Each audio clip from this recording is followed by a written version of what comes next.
Welcome to Ukrainian Minute.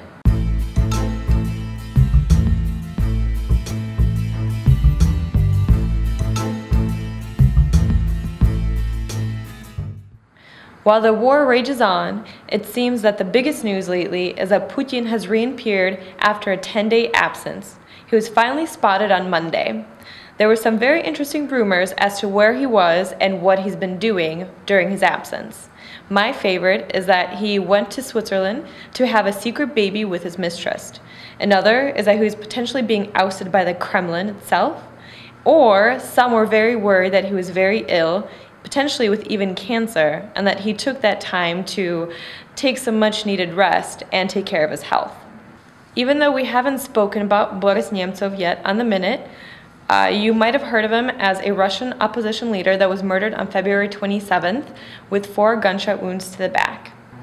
The recent primary suspect, Zagdadayev, states that he was forced into a confession after being shackled for 2 days with a bag over his head.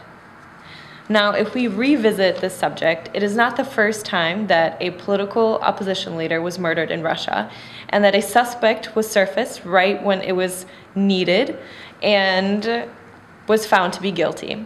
I'm going to revisit some of those suspects and what happened with the help of a wonderful article that I read on The Guardian. It was written by Luke Harding, who spent 4 years writing stories in Russia. Some of the suspects that he's mentioned is Alla Politkovskaya. She was murdered in 2006. She was gunned down in the stairwell of her apartment. 3 weeks later, Alexander Litvyshenko met a similar fate, and his story is interesting because the case was open in the High Court of London.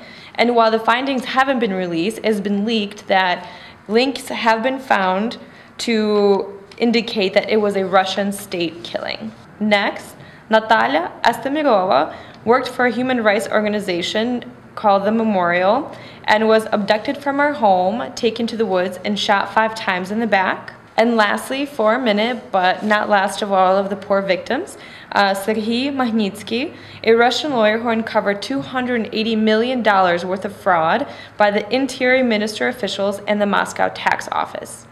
He was arrested by those same people and demanded that he withdraw his testimony. While he refused, he was kept in jail, and finally in 2009, riot police entered into his cell and beat him to death. After Western pressure, the Kremlin did put him on trial, although he was already dead at that time. As you can see, there's a long history of very, how would we say, convenient murders for the Russian state, and we'll see how this unravels and who's going to be charged for this crime. That's it for now. Visit us at UAPOST.US for many more news snippets and articles, and we'll see you soon. Have a great day.